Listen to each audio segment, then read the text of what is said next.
चंगाई, छुटकारा, पाप क्षमा, आनंद, शांति, अनंत जीवन। यह है ऐलान मसीह के क्रूस का। वह क्रूस जो गए 2000 वर्ष से पापी और कमजोर इंसान के लिए सामर्थ बन चुका है। परमेश्वर का पुत्र यीशु मसीह इंसान बनकर 2000 साल पहले धरती पर आया और पापियों की मुक्ति के लिए क्रूस पर बलिदान किया और स्वर्ग के आशीषों को हम पापियों के लिए धरती पर लाया।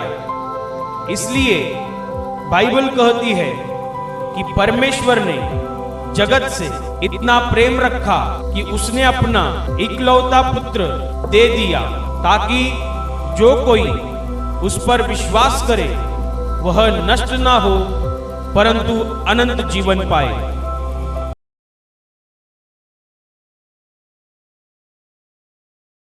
यूहन्ना का सुसमाचार अध्याय 3 वचन 36 मैं पढ़ रही हूँ, ध्यान देकर सुनो।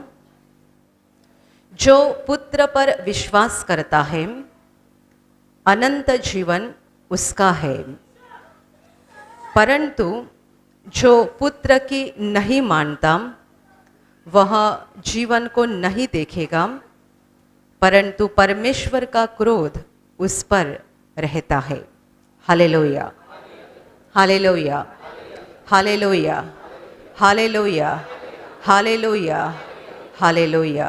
मेरे प्यारे भाइयों और बहनों, परमेश्वर का वचन हमें बता रहा है कि जो पुत्र पर अर्थात प्रभु यीशु मसीह पर विश्वास करता है अनंत जीवन उसी का है। यानी प्रभु यीशु पर विश्वास करने वाला हर कोई स्वर्ग के अनंत जीवन को प्राप्त करेगा। Hallelujah, hallelujah, hallelujah. आगे वचन ये कहता है, परंतु जो पुत्र की नहीं मानता, जो पुत्र की बात को ग्रहण नहीं करता, पुत्र की बात को नहीं स्वीकारता, वह जीवन को नहीं देखेगा, परंतु परमेश्वर का क्रोध उस पर रहता है। Hallelujah, hallelujah, hallelujah, hallelujah, hallelujah. मेरे प्यारे भाइयों और बहनों, ये वचन अनंत जीवन की बात कर रहा है, धरती के जीवन की नहीं बात कर रहा है, क्योंकि धरती पर कोई भी अनंत काल तक नहीं रह सकता है। हमारे पास मिट्टी का बनाया हुआ शरीर है जो ज्यादा साल तक नहीं चल सकता है। ये वचन स्वर्ग के जीवन की बात कर रहा है, अनंत जीवन की बात, जो मरने के बाद प्रभु यीशु पर विश्वास करने वाले हर व्यक्ति को मिलने जा रहा है। इस धरती पर हम कुछ समय के लिए हैं, कुछ सालों के लिए है, और एक दिन हमें इस धरती को छोड़ना है। जब हमारी आंखें बंद हो जाएगी, ये हमारे शरीर में सांस बंद हो जाएगी, हम मर जाएंगे, तब हम कहाँ जाएंगे? मिट्टी का बनाया हुआ शरीर मिट्टी में जाएगा, पर हमारे शरीर के अंदर जो आत्मा है, वो आत्मा बाहर निकलने के बाद वो कहाँ पर जाएगी? उन्हीं के बारे में वचन लिखा है कि जो पुत्र पर विश्वास करता है अनंत जीवन उसका है। यानी जो आत्मा प्रभु यीशु पर विश्वास करेगी वो मरने के बाद अनंत जीवन में प्रवेश करेगी। Hallelujah, hallelujah. जो आत्मा प्रभु यीशु पर विश्वास करेगी वो मरने के बाद स्वर्ग में पहुंचेगी, अनंत जीवन में। पर आगे ये लिखा है कि जो पुत्र की बात को नहीं मानेगा, पुत्र यानी परमेश्वर का पुत्र अर्थात प्रभु यीशु मसीह, जो उसकी बात को नहीं मानेगा वो जीवन को नहीं देखेगा। ये धरती के जीवन के बारे में नहीं बल्कि अनंत जीवन की ही बात कर रहा है वचन। जो पुत्र की बात को नहीं मानेगा वो उस अनंत जीवन को नहीं देखेगा, परंतु परमेश्वर का क्रोध उस पर रहेगा, क्योंकि हम सब पापी इंसान हैं। पाप की वजह से पापी मनुष्यों के ऊपर परमेश्वर का क्रोध भड़क गया था। प्रभु यीशु मसीह परमेश्वर का पुत्र बीच में आ गया, जिसने परमेश्वर के क्रोध को अपने ऊपर लिया और पापी इंसान को बचाने के लिए उसने क्रूस पर बलिदान किया।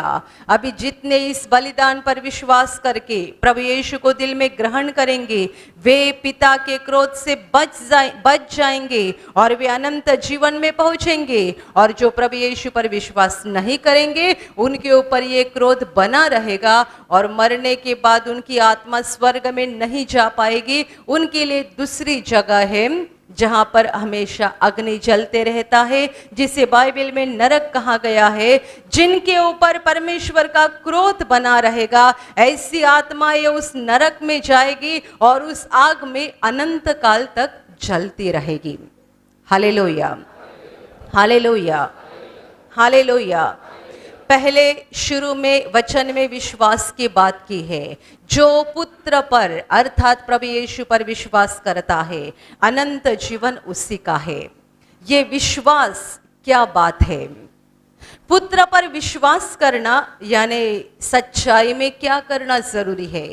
क्योंकि दुनिया के बहुत सारे लोग ऐसा समझते हैं कि हमने प्रभु यीशु पर विश्वास किया है और हम मरने के बाद स्वर्ग में जाने वाले हैं, क्योंकि हमने उस पर विश्वास किया है। पर क्या आपका विश्वास परमेश्वर की नजर में सही विश्वास है? आपने उस पर विश्वास किया है, इसका मतलब आपने क्या किया है? सिर्फ हालेलुया बोलना, गाना गाना, तालियां बजाना, परमेश्वर की स्तुति करना, आराधना करना, इसे प्रभु यीशु पर किया हुआ विश्वास नहीं कहा जा सकता है। क्योंकि वचन के आगे ऐसा लिखा है, जो पुत्र की नहीं मानता।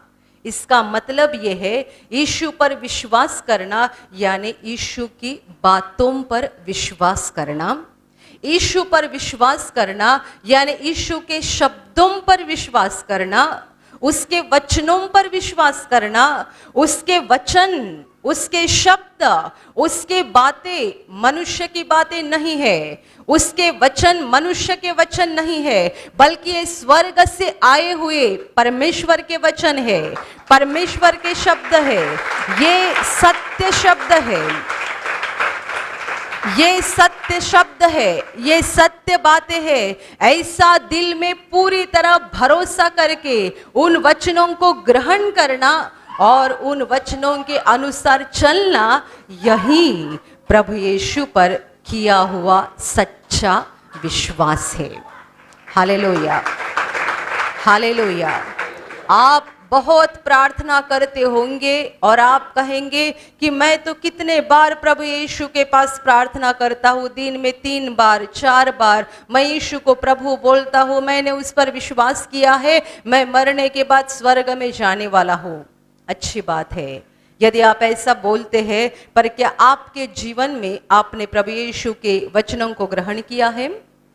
आपके जीवन में आप उसके वचन के अनुसार चलते हैं? हालेलुया बोलने वाले, तालियां बजाने वाले, यीशु को प्रभु प्रभु बोलने वाले बहुत लोग झूठ बोलते हैं। आप क्या परमेश्वर के वचन के अनुसार चल रहे हैं? आप मुंह से यीशु को प्रभु बोलते हैं, तालियां बजाते हैं, गाना गाते हैं, हालेलुया बोलते हैं और बड़े आराम से आप झूठ भी बोला करते हैं। झूठ बोलने के लिए आपको कुछ डर नहीं लगता है। जैसे कि अंधकार के लोग जिन्होंने प्रभु यीशु को पहचाना नहीं है, जिनको पाप, पश्चाताप, क्षमा इनके बारे में कोई जानकारी नहीं है, वे लोग जिस तरीके से झूठ बोलते हैं, वैसे ही हालेलुया बोलने वाले, तालियां बजाने वाले और यीशु को प्रभु बोलने वाले लोग भी झूठ बोलते हैं। तो आप मुझे बताओ, आपका हालेलुया बोलना और तालियां बजाना, क्या ये आपका प्रभु यीशु पर किया हुआ सच्चा विश्वास प्रकट करता है? और क्या इसके द्वारा आप स्वर्ग में पहुंच सकते हैं? हालेलुया बोलने वाले बहुत सारे लोग एक दूसरों को फंसाते हैं। कितने बार ऐसी घटनाएं हो गई, कोई व्यक्ति यहां प्रार्थना में आ गया, उसने दूसरे व्यक्ति के साथ दोस्ती बढ़ाई, दोनों यहाँ प्रार्थना में आते हैं। पहले व्यक्ति ने दूसरे व्यक्ति के साथ दोस्ती बनाई, दोस्ती बढ़ते गई। हर सप्ताह प्रार्थना में आते थे, एक दूसरे से बातें करते थे, एक दूसरे को अपना फोन नंबर भी दिया, फोन पे भी बातें करने लगे। और कुछ दिनों के बाद ये पहले व्यक्ति ने दूसरे व्यक्ति को कहा, मुझे 10,000 की जरूरत है, मैं बहुत ज्यादा आवश्यकता में पड़ा हूं, मुझे एकदम जरूरी है, 10,000 रुपए चाहिए, मैं 15 दिन के अंदर तुम्हारे पैसे वापस लौट दूंगा। ये दूसरी व्यक्ति जो यहाँ प्रार्थना में आती है, ये भी यही तो सोचती है कि जैसा कि मैंने प्रभु पर विश्वास किया है, इसने भी विश्वास किया है, ये भी प्रार्थना में आती है, ये भी प्रभु पर विश्वास करती है, तो इसके ऊपर भरोसा करने में कोई धोखा नहीं है। और बड़े विश्वास के साथ वो उसको 10,000 रुपए दे देती है। दूसरे सप्ताह से वो व्यक्ति यहाँ प्रार्थना में आना बंद कर देता है। 15 दिन के बाद, 1 महीने के बाद वो आती ही नहीं व्यक्ति। तब दूसरे व्यक्ति को एहसास होता है मुझे फंसाया गया है। वो फोन लगाते हैं, सामने से कोई फोन उठाता नहीं। केवल हालेलुया बोलना, तालियां बजाना, प्रभु की स्तुति करना, इतनी बातें काफी नहीं है आपका प्रभु पर का विश्वास साबित करने के लिए। यदि आपने प्रभु पर विश्वास किया है तो दिखाओ अपने जीवन के द्वारा। याकूब अपनी पत्री में कहता है, क्या आपने परमेश्वर पर विश्वास किया? अच्छी बात है, दुष्ट आत्माएं भी तो विश्वास करती है। आप कहते हैं यीशु मेरा प्रभु है, शैतान भी जानता है कि यीशु प्रभु है। आप कहते हैं यीशु ही इकलौता मुक्तिदाता है, शैतान भी इस बात को जानता है कि यीशु ही मुक्तिदाता है। तो आप में और उसके भरोसे में फर्क क्या है? जब तक आप यीशु के बातों को ग्रहण नहीं करते हैं, यीशु के वचनों को स्वीकारते नहीं है और उसके वचन के अनुसार अपने जीवन को बदलते नहीं है, तो तब तक आपका विश्वास परमेश्वर की नजर में सही विश्वास नहीं है। इसीलिए तो प्रभु यीशु ने कहा कि मुझे प्रभु जी कहने वाले सारे लोग स्वर्ग के राज्य में नहीं जाएंगे, बल्कि वही जाएंगे जो मेरे स्वर्गीय पिता की इच्छा के अनुसार चलते हैं। स्वर्गीय पिता की इच्छा के अनुसार चलने वाले स्वर्ग के राज्य में अर्थात अनंत जीवन में प्रवेश करेंगे। Hallelujah, hallelujah. आप कहते हैं कि मेरा प्रभु पर बहुत विश्वास है, बड़ा विश्वास है। कुछ लोग बड़े आत्मविश्वास के साथ कहते हैं कि हमारा प्रभु पर बड़ा विश्वास है और हम स्वर्ग में जाने वाले हैं। पर आप अपने दिल को परखो कि क्या आपने प्रभु के वचनों को अपने दिल में ग्रहण किया है। विश्वास केवल मुंह से बोलने वाली बात नहीं है, अपने जीवन के द्वारा साबित करने की बात है कि हमने सचमुच प्रभु पर विश्वास किया है। क्या आप झूठ बोलते हैं? क्या आप चोरी करते हैं? दूसरों को फंसाते हैं? चोरी करना क्या बात है? आप किसी के गहने चुराते हैं या पैसे चुराते हैं, बस इसी को चोरी नहीं कहते हैं। कितने सारे लोग कंपनी में जाते हैं, कंपनी की कोई भी चीज देखते उठाकर घर पे लेके आते हैं, ये सोचकर कि कंपनी में बहुत सामान पड़ा हुआ है, एक चीज हम उठाकर लेके आए तो कोई फर्क नहीं पड़ता है। कोई ऑफिस में काम करता है, उसका घर का काम है, घर का काम, कुछ पेपर की जेरोक्स बनाना है, ये करना है, वो करना है, ऑफिस में लेके जाते हैं और सब घर का काम करके लेके आते हैं। क्या ये चोरी नहीं है? लोग ऑफिस में जाते हैं, ऑफिस का फोन इस्तेमाल करते हैं घर के काम के लिए, खुद के कामों के लिए, बॉस की परमिशन बिना लिए, बॉस को बिना बताए ऑफिस का फोन इस्तेमाल करते हैं अपने काम के लिए। क्या ये चोरी नहीं है? अपने आप को ऐसा मत समझो कि हमने कभी किसी की चोरी नहीं की है। मेरे प्यारे भाई और बहनों, लोग इस तरीके से पापों में डूबे रहते हैं, झूठ बोलते हैं, चोरी करते हैं, एक दूसरे को फंसाते हैं, रिश्वत देते हैं, रिश्वत लेकर काम किया करते हैं, कितने सारे गलत गलत बातें करते हैं, दूसरों पर गुस्सा करते हैं, दूसरों का नुकसान करते हैं, हमेशा स्वार्थ देखते हैं। मेरी भलाई कैसी हो जाएगी, मेरी भलाई कैसी हो जाएगी, मेरा मेरा मेरा और सिर्फ मेरा ही देखते रहते हैं और ऊपर से कहते हैं हमने प्रभु यीशु पर विश्वास किया है, मरने के बाद हम स्वर्ग में जाने वाले हैं। Hallelujah, hallelujah, hallelujah. मेरे प्यारे भाई और बहनों, आप यदि प्रभु यीशु पर विश्वास किया है ऐसा बोल रहे हैं, पर आपका बर्ताव विश्वास के बिल्कुल विपरीत है, तो इसका मतलब यह है कि आप अपने आप को धोखा दे रहे हो, आप अपने आप को फंसा रहे हो, परमेश्वर को नहीं। बाइबल कहती है कि परमेश्वर को कोई भी नहीं फंसा सकता है, कोई नहीं। जो हमने बोया उसी की कटनी हम काटेंगे। हमने गेहूं बोया तो गेहूं ही आ जाएगा, हमने चावल बोया तो चावल ही आ जाएगा। हम परमेश्वर को नहीं फंसा सकते हैं। हमारी प्रार्थना करना, हमारा हालेलुया बोलना, हमारा तालियां बजाना परमेश्वर को नहीं फंसा सकता है, परमेश्वर को धोखा नहीं दे सकता है, क्योंकि वो बाहरी रूप देखने वाला परमेश्वर नहीं, बल्कि दिल को देखने वाला और दिल को परखने वाला परमेश्वर है। Hallelujah, hallelujah. आज जब भी आप सब यहाँ पर बैठे हुए हैं, आप मुझे देख रहे हो, मेरा बाहरी रूप देख रहे हो, मैं आपको देख रही हूँ, आपका बाहरी रूप देख रही हूँ, पर परमेश्वर हम सबको देख रहा है। कहाँ देख रहा है? ना हमारे चेहरे को, ना हमारे कपड़े को, वो बाहरी रूप नहीं देखता। बाइबल में बार बार उसने कहा है, मैं दिल को परखने वाला परमेश्वर हूँ। वो यहाँ मौजूद हर व्यक्ति के दिल को देखता है, दिल को।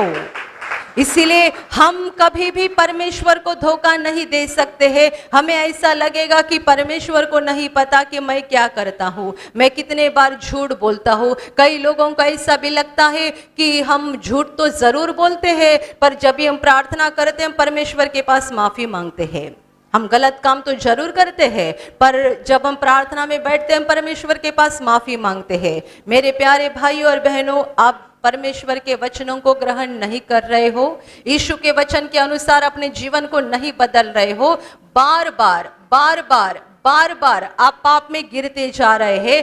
पाप से दूर हटने के लिए आप दिल से कोशिश नहीं कर रहे हैं, तो आप परमेश्वर को नहीं फंसा रहे, आप अपने आप को फंसा रहे हैं। आप प्रार्थना में प्रभु से जरूर माफी मांगेंगे, प्रभु आपको एक बार माफ करेगा, 10 बार करेगा, 25 बार करेगा, 50 बार करेगा, पर धीरे धीरे पाप की वजह से आपका दिल इतना कड़क बन जाएगा, कठिन बन जाएगा कि आपको पापों का एहसास होना भी बंद हो जाएगा।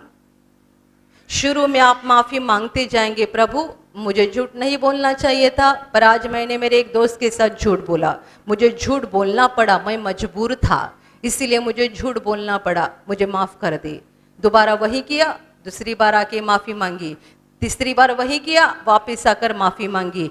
बार बार जब ये हो जाएगा, पाप की वजह से आपका दिल कड़क बन जाएगा, और ऐसा समय आएगा जब आप भूल भी जाएंगे परमेश्वर के पास माफी मांगने के लिए, क्योंकि आपका दिल कड़क बन जाएगा। मेरे प्यारे भाइयों और बहनों, कोई भी परमेश्वर को धोखा नहीं दे सकता है, कोई भी नहीं। यदि आप बार बार परमेश्वर की आज्ञाओं को तोड़ते जाएंगे, वचनों को तोड़ते रहे हैं, इसका मतलब आपने प्रभु यीशु पर सच्चा विश्वास नहीं किया है। उस पर विश्वास करना यानी उसके शब्द परमेश्वर के शब्द है, सच है, सत्य है, मुझे उसे ग्रहण करना चाहिए, मुझे उसी तरीके से जीवन जीना चाहिए। इस विचार से उस शब्द को ग्रहण करके अपने जीवन को बदलना, यही प्रभु यीशु पर किया हुआ सच्चा विश्वास है। Hallelujah, hallelujah, hallelujah, hallelujah, hallelujah. मेरे प्यारे भाई और बहनों, इसीलिए तो वचन आगे कहता है, जो पुत्र की नहीं मानता है। यहाँ पर ऐसा नहीं लिखा है कि जो पुत्र पर विश्वास नहीं करता है, बल्कि वचन में ये लिखा है, जो पुत्र की नहीं मानता है। यानी मुंह से आप बोलते रहोगे मैंने विश्वास किया है, पर आप पुत्र की बात को नहीं मानते हैं, तो आप जीवन को नहीं देखोगे, आप अनंत जीवन में नहीं पहुंचोगे। परमेश्वर का क्रोध आप पर बना रहेगा, यानी आप अनंत काल के उस भयानक अग्नि में, नरक में तड़पते रह जाएंगे। Hallelujah, hallelujah. अपनी जिंदगी के बारे में गंभीरता से सोचो, क्योंकि हम सब दुनिया में मेहमान है। बाइबल में मनुष्य के जीवन को उस फूल की उपमा दी है जो घास के ऊपर उगती है। घास के ऊपर जो फूल उगती है वो दिखने में बड़ी खूबसूरत रहती है, पर जब हवा बहने लगती है और उस घास के ऊपर से हवा बहती है, वो फूल वहां से उड़कर हट जाता है, बहुत दूरी से चला जाता है और उस घास के साथ दोबारा उसका कोई रिश्ता नहीं आता। आप मुझे बताओ, एक व्यक्ति कहता है ये मेरा बंगला है, मैंने बनाया, मेरी मेहनत से, मेरे कमाई के पैसे से मैंने बनाया, मेरा बंगला, मेरी कार, मेरी जमीन, मेरा सोना, मेरा पैसा। बोलते बोलते एक दिन सांस रुक जाती है, आदमी खत्म हो जाता है। क्या दोबारा उस बंगले में रहने के लिए आता है? दोबारा अपनी प्यारी सी कार को चलाने के लिए आता है? कहाँ जाते हैं? मेरा बंगला बोलता था तो बंगले में दोबारा रहने के लिए क्यों नहीं आया? मेरी कार मैं किसी के हाथ में नहीं देता हूं, ये मेरी लाडली कार है, मैं खुद चलाता हूं। जब मर जाता है उसके बाद कौन चलाता है? दोबारा अपनी कार को चलाने के लिए क्यों नहीं आता? मेरा पैसा, मेरा सोना, मेरी जमीन, मेरी जायदाद, मेरा मेरा मेरा करता है, आंखें बंद होती है, तभी दोबारा सोने को, पैसे को देखने के लिए नहीं आता है। ये जिंदगी पल भर की जिंदगी है। जैसे कि घास पर उगा हुआ फूल वहां से उड़कर दूर हट जाता है, दोबारा उस घास के साथ उसका कोई रिश्ता नहीं होता, बिल्कुल उसी तरीके से मनुष्य का जीवन आज है, अगला पल कोई नहीं जानता है, अगला दिन कोई नहीं जानता है, अगला सप्ताह कोई नहीं जानता है। कितने भी जोश से बोलो, कितने भी खुशी से बोलो, कितने भी अहंकार से बोलो, पर ये सारा अहंकार और सारी खुशी एक पल में खत्म हो जाती है। धरती का हमारा जीवन पल भर का जीवन है। Hallelujah, hallelujah, hallelujah. प्रभु यीशु मसीह जब धरती पर आया था, उसने धरती के जीवन के बारे में बहुत कम बातें की और स्वर्ग के जीवन के बारे में बहुत ज्यादा बातें की, क्योंकि धरती पर हमारा समय कम है। मरने के बाद हमारा समय अनंत काल तक शुरू रहेगा। मरने के बाद जो जीवन है वो सच्चा जीवन है। अभी का जीवन पल भर का जीवन है। हम खुद नहीं जानते कि हम कितने साल तक, कितने समय तक धरती पर जिंदा रहेंगे। आप दुनिया का एक तो आदमी बताओ, एक तो इंसान बताओ जो हमें हमारे जिंदगी का आखिरी दिन बता सकता है। क्या है इंसान की जिंदगी? बड़े बड़े अमीर लोग, बड़े बड़े राजा महाराजा, बड़े बड़े वैज्ञानिक, बड़े बड़े डॉक्टर मर गए, कोई हमेशा के लिए नहीं जिंदा रहा। और सबों के जीवन की पढ़ाई करो, जिंदगी के आखिरी दिनों में सबों को बहुत दर्द का और कठिनाइयों का सामना करना पड़ा। चाहे कितना भी बड़ा अमीर हो, कितना भी बड़ा राजा हो या महाराजा हो, सबों को जिंदगी के आखिरी वक्त बहुत भयानक दर्द का सामना करना पड़ा। ये है इंसान की जिंदगी। सावधान हो जाओ और अपने जीवन के बारे में गंभीरता से सोचो। गलत बातों में, गलत सारे कामों में और पापों में आपको खुशी मिलती होगी, पर ध्यान में रखो आपकी जिंदगी कब खत्म हो जाएगी आप नहीं जानती। आज आप है, आज शाम तक जिंदा रहेंगे या नहीं आपको नहीं मालूम है। इसलिए हर पल ऐसा जियो, ऐसा जियो कि अगले पल भी मेरी जिंदगी खत्म हो जाएगी तो मैं और कहीं नहीं स्वर्ग में पहुंच जाऊंगा। Hallelujah, hallelujah, hallelujah, hallelujah. Church में एक बड़े संत होकर गए जो अपने जवानी के दिनों में बहुत सारे बुरे काम किया करते थे और उनका जीवन सारी बुराइयों से भरा हुआ था। उनकी माँ उनको कहा करती थी, प्रभु यीशु पर विश्वास कर और ये गलत कामों को छोड़ दे, वरना मरने के बाद नरक में जाएगा। बार बार कहती थी और उस जवान लड़के का जवाब था, मुझे अभी प्रभु यीशु पर विश्वास करके उसके इच्छा के अनुसार चलने के लिए क्यों बोल रही है? मेरी जिंदगी तो बहुत बाकी है।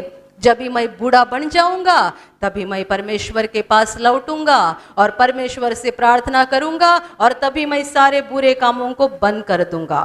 जब भी मैं बूढ़ा बन जाऊंगा तभी मैं ये सारे बातें करूंगा। अभी मैं जवान हूं, मुझे मेरी मर्जी के अनुसार जीने दे। तभी उसकी माँ उसको जवाब देती थी, बेटे तू बूढ़ा होने तक जिंदा रहेगा ऐसा तुझे किसने बताया है? यदि आज मर गया तो कहाँ जाएगा? मैं बूढ़ा होने के बाद मेरी जिंदगी को सुधरूंगा और परमेश्वर के पास लौटूंगा। ये उसके शब्द थे। पर माँ का जवाब था कि तू बूढ़ा होने तक जिंदा रहेगा, ये तू यकीन के साथ कैसे बता सकता है? यदि आज मर जाएगा तो कहाँ जाएगा?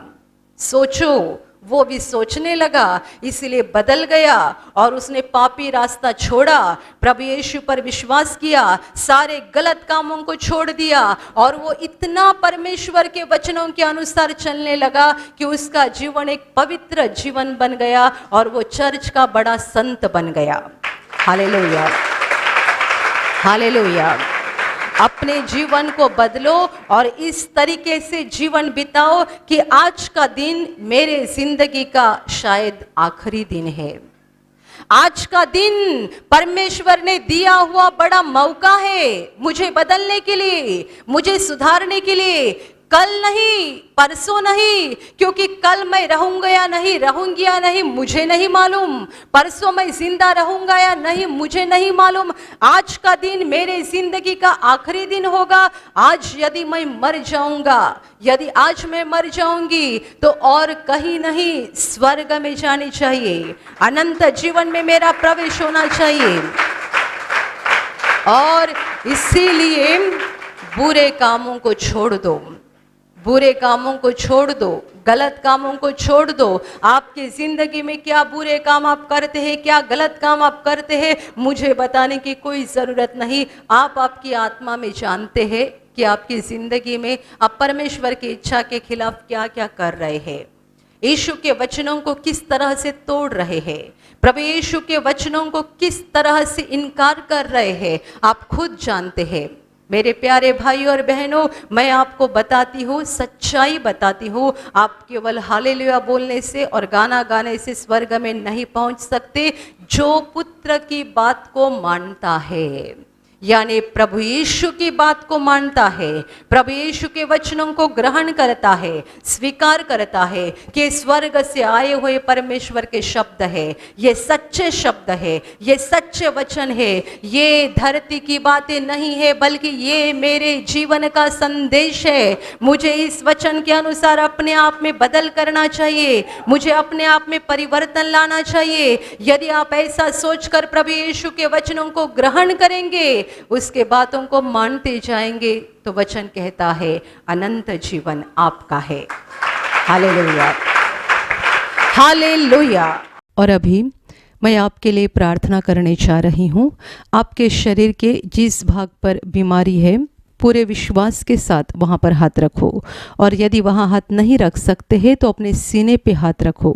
पूरा विश्वास करो कि प्रभु यीशु अभी आपको छूकर ठीक करेगा, प्रभु यीशु अभी आपको छूकर आपके जीवन में अद्भुत काम करेगा।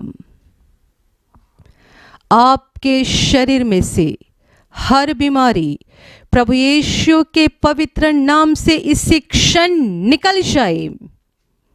आपके जीवन का सारा दुख प्रभु यीशु के नाम से इसी क्षण निकल जाए। आपके जीवन में काम करने वाली सारी अंधकार की शक्ति प्रभु यीशु के नाम से आपके जीवन से निकल जाए। सारे शैतान के बंधन आपके जीवन से टूट जाए। हर दुष्टात्मा को प्रभु यीशु के नाम से मैं आज्ञा दे रही हूँ, इसी क्षण इन्हें छोड़कर निकल जाओ और वापस उनमें नहीं आना। आपका जीवन परमेश्वर के आशीषों से भर जाए। स्वर्ग की शांति और स्वर्ग की खुशी पवित्र आत्मा आपके दिल में भर दे। आमीन।